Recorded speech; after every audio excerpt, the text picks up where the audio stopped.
Assalamu alaikum warahmatullahi wabarakatuh. Bismillahirrahmanirrahim.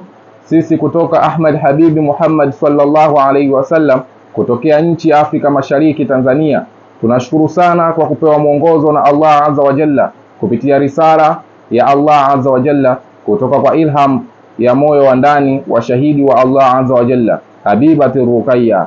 Tunafurahi sana kuwa na fursa ya kushiriki moja kwa moja.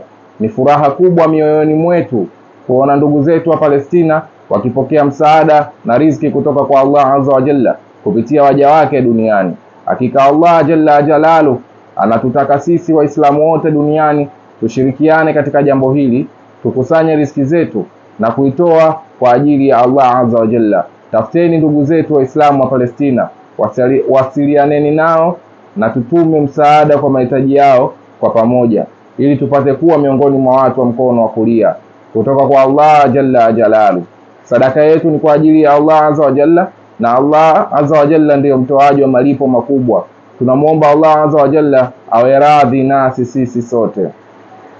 Amin ya Allah ya mujib. Allahumma salli ala Muhammadin wa ala ali Muhammad.